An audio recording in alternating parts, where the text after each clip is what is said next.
नमस्कार, search story परिवार में आपका स्वागत है। मैं हूं आपके साथ दीप्ति। बुलेटिन की शुरुआत करते हैं खास खबरों के साथ। नगरीय चुनाव की घोषणा के बाद अब प्रशासन ने अपनी कमर कस ली है। कलेक्टर व जिला निर्वाचन अधिकारी चंद्रमौली शुक्ला व एसपी डॉक्टर शिवदयाल सिंह ने कलेक्टर कार्यालय के मीटिंग हॉल में प्रेस वार्ता कर बताया है कि चुनाव को लेकर हमारी संपूर्ण तैयारी कर ली है।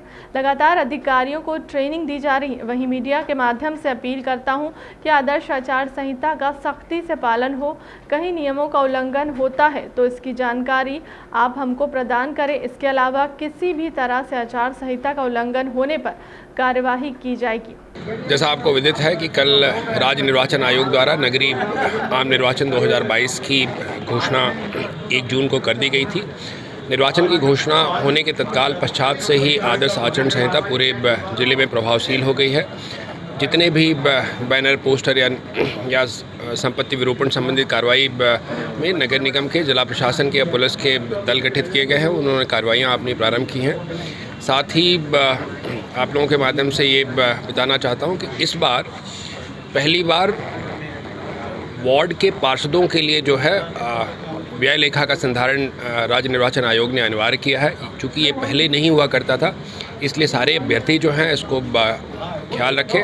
जो जिला स्तरीय निर्वाचन व्यय सेल है वहाँ पे अपनी समय पे जानकारी प्रस्तुत करें। और इस बार नोटा का भी प्रावधान किया गया है। सर, छोटे चुनाव है, स्थानीय रहते हैं, तो ऐसे में कहीं ना कहीं आचार संहिता को चाहिए। देखिए, नगरीय निकायों को लेके जो आम चुनाव की घोषणा हुई है उसके बाद में आचार संहिता लागू हुई है। इसको हम लोग अक्षर से पालन कराएंगे। हम लोग ये सुनिश्चित करेंगे कि हमारे सभी मतदाता निष्पक्ष, स्वतंत्र और निर्भीक मतदान करें और बहुत ही निर्भीक, स्वतंत्रतापूर्वक पूरे चुनाव संपन्न हों।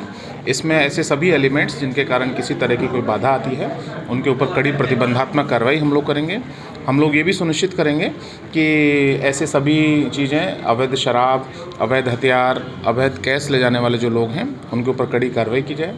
इसके लिए आज ही से सभी क्षेत्रों में हमने कड़ी चेकिंग लगाई है और उनके ऊपर सभी लोगों के ऊपर कार्रवाई की जाएगी जो किसी भी तरह से मतदाताओं को प्रलोभन देंगे या किसी भी तरह से स्वतंत्र मतदान में बाधक बनेंगे। व्यय को लेकर भी सर गाइडलाइन जारी हुई है। ऐसे में अगर कोई जो पैसों का परिवहन होता है, इस तरह के जो चीज़ें आती है, हाँ, या छोटे चुनाव हैं इसमें प्रलोभन विभिन्न तरह के दिए जाते हैं इलेक्शन से पहले मतदाताओं को, नहीं, चूँकि ये एलिमेंट पहली बार लोकल इलेक्शंस में जोड़ा गया है व्यय का, तो इसका पूरा ध्यान रखा जाएगा। एक जो समिति बनी है इसकी पूरी समीक्षा करेगी और उसके बाद यदि जहाँ जहाँ आवश्यक होगा उनके ऊपर कड़ी कार्रवाई की जाएगी ताकि उदाहरण बन सके और बाकी लोगों को इस चीज़ से प्रेरणा मिल सके। ठीक है।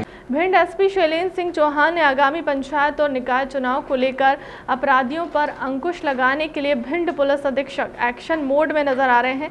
एसपी शैलेंद्र सिंह चौहान के निर्देशन में आगामी चुनाव को देखते हुए लगातार अवैध शराब, अवैध हथियार और बदमाशों व माफियाओं के खिलाफ ताबड़तोड़ कार्यवाही जारी है। भिंड एसपी शैलेंद्र सिंह चौहान ने आगामी चुनावों को लेकर कहा है कि संवेदनशील, अति संवेदनशील स्थानों पर नामांकन से लेकर मतदान कराने और परिणाम घोषित होने तक कैमरों से निगरानी रहेगी। वहीं संबंधित सभी थाना प्रभारियों को निर्देश दिए हैं।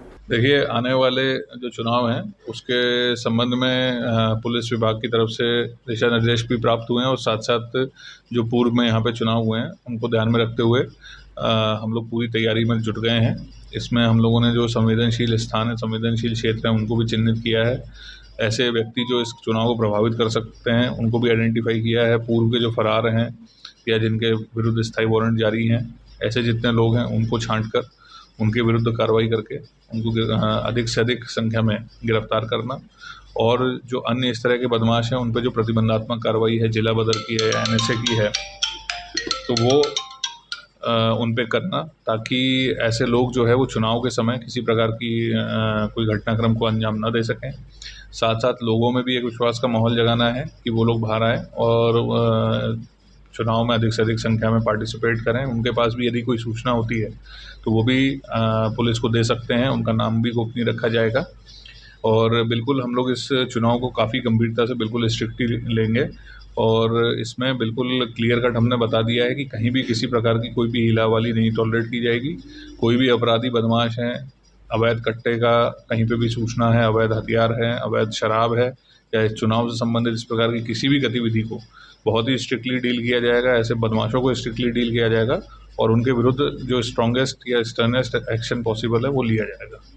गुना राधोगढ़ विधानसभा अंतर्गत तहसील मकसूदनगढ़ में बुधवार को एडीएम, एसडीएम, तहसीलदार की मौजूदगी में आरक्षण प्रक्रिया हुई पूरी। मकसूदनगढ़ तहसीलदार निशा भारद्वाज ने पत्रकारों से चर्चा करते हुए जानकारी दी कि मकसूदनगढ़ नगर परिषद एससी वर्ग के लिए आरक्षित हुई है। मकसूदनगढ़ नगर परिषद जो कुछ समय पूर्व 4 पंच गांव को मिलकर नगर परिषद बनाई गई थी, यह पहली बार नगर परिषद के चुनाव हो रहे हैं। मकसूदनगढ़ नगर परिषद में कुल 15 वार्ड की आरक्षण प्रक्रिया हुई है। इसी कड़ी में तहसीलदार निशा भारद्वाज द्वारा जानकारी दी गई। कौन सी पंचायत है आपकी? पंचायत ये क्या मकसूदनगर में ही आती है?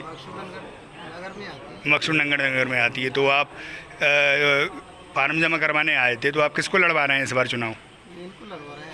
क्या नाम है आपका भाई?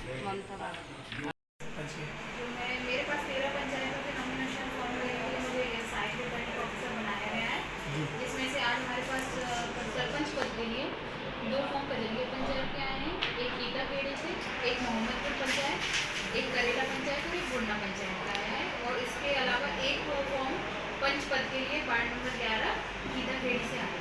मैम, आपसे एक और जानकारी लेना थी। जैसे आप बताएं आज जो आपके पास फार्म आए हुए हैं सरपंच पद के लिए, इसमें महिलाओं के लिए भी कोई फार्म आएगा? किसी महिला ने भी आके फार्म भराएगा? तो इसमें से जो सरपंच पद के लिए जो 6 फॉर्म है उसमें से 5 फॉर्म जो है वो महिलाओं, 5 फॉर्म जो महिलाओं के यहाँ हैं। और मैम, आज जो निर्वाचन का जो आज नगर पालिका में होना था, उसमें अभी क्या निकल के आया है? जी, जो नगर पालिका जो अभी नगर परिषद बनाई गई है जी।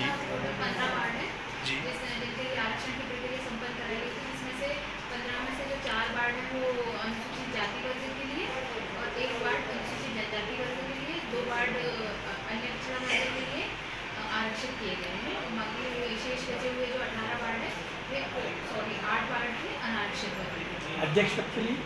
अध्यक्ष पद के लिए जो आरक्षण था वो कल जो जिला स्तर पर कार्रवाई हुई, आरक्षण पद के लिए भोपाल स्तर पर कार्रवाई होगी, वहाँ पर हुआ था। यहाँ केवल कौन सा है आपके यहाँ का जो नगर पंचायत का जो अध्यक्ष पद का वो किसके लिए आरक्षित है? वो अनुसूचित जाति पुरुष वर्ग के लिए आरक्षित किया गया है। अच्छा मैम, एक और जानकारी लेना थी आपसे। मकसूदनगर में जो भी इलेक्शन आ रहे हैं पंचायत के, उसमें कोई जो आपकी पोलिंगें हैं मकसूदनगर में, वो कोई संवेदनशील क्षेत्र आपने चिन्हित किए हैं? जी, संवेदनशील क्षेत्र हमारे यहाँ जो 15 वार्ड है उसमें 21 पोलिंग बूथ है, जिसमें से 7 संवेदनशील क्षेत्र है वहाँ पर। तो उस पर क्या शासन और उसमें क्या प्रशासन का फोकस रहेगा उस पर? जी बिल्कुल रहेगा। आने वाले समय में किया गया है सभी पोलिंग बूथ पे रहेगा, लेकिन चूंकि कुछ पोलिंग बूथ पूर्व में या तो किसी वजह से संवेदनशील हो गए हैं या किसी कोई सेंसिटिव पॉइंट है उनको, तो फिर रहेगा उन पर बिल्कुल फोकस तो रहेगा। इसमें आप पूरी तरह से उसमें आपकी नज़र रहेगी जी बिल्कुल। इन वार्डों को? गृह मंत्री नरोत्तम मिश्रा की जबलपुर में मीडिया से चर्चा हुई। संस्कारधानी जबलपुर में विश्व की सबसे बड़ी राजनीतिक पार्टी भाजपा के राष्ट्रीय अध्यक्ष जेपी नड्डा पधारे। जबलपुर वासियों ने पलक पवाड़े बिछाकर नड्डा का स्वागत किया। आज होने वाली भाजपा कोर ग्रुप की बैठक में असमसायिक विषय पर चर्चा होगी। छत्तीसगढ़ और राजस्थान के लोग कांग्रेस को लाकर भुगत रहे हैं। जनता ने कांग्रेस का झूठ लिखित में सुना भी है और पढ़ा भी है। हार्दिक पटेल का भाजपा में हार्दिक स्वागत है। और इस संस्कारधानी में विश्व की सबसे बड़ी पार्टी के राष्ट्रीय अध्यक्ष श्रद्धेय जेपी नड्डा जी हैं। आपने देखा हुआ कल संस्कारधानी ने पलक पावड़े बिछाकर अपने दामाद का भी स्वागत, एक भाव, एक आत्मीयता प्रकट हो रही थी जो काफी अच्छी थी। कोर ग्रुप की बैठक है, भारतीय जनता पार्टी के कार्यालय पर बैठक है, जिसमें समसामयिक विषयों पर चर्चा हो। देखो मित्रों, काठ की हाड़ी एक ही बार चढ़ती है, बार बार नहीं चढ़ती। ये घोषणा पत्र कहीं का भी ले लें, ये दिखाना चाह रहे होंगे खुद की घोषणा पत्र तक उन्होंने अमल नहीं किया 15 महीने में। पूरे 15 महीने में 15 योजना ऐसी नहीं थी, एक योजना ऐसी नहीं थी जो जमीन पे आई। जनता ने इनका लिखित में झूठ देखा है, पढ़ा है, सुना है। सुने से अपार इनके राष्ट्रीय अध्यक्ष आए थे, कह रहे थे 2 लाख तक का कर्जा हम माफ कर देंगे। और नहीं कर पाए तो मुख्यमंत्री बदल देंगे 10 दिन। 15 महीने में 1 का 2 लाख माफ नहीं, और मुख्यमंत्री भी नहीं बदला। और उस पर सवाल तो ये हुआ कि राष्ट्रीय अध्यक्ष बदल गए। अगर बदलते तो 1 महीने में 3 बदलते, 15 महीने में 45 मुख्यमंत्री होते, इतने मंत्री नहीं। नौजवानों को कर्जा, नौजवानों को बेरोजगारी भत्ता देंगे, नहीं दिया। तो लगातार सीरीज में झूठ बोलने वाली पार्टी कांग्रेस है। अब छत्तीसगढ़ को लिया है या राजस्थान को लिया है। छत्तीसगढ़ के लोग छत्तीसगढ़ में भुगत रहे और राजस्थान के लोग राजस्थान में भुगत रहे, और उन दोनों का खामियाजा कांग्रेस ने उत्तर प्रदेश में भुगता।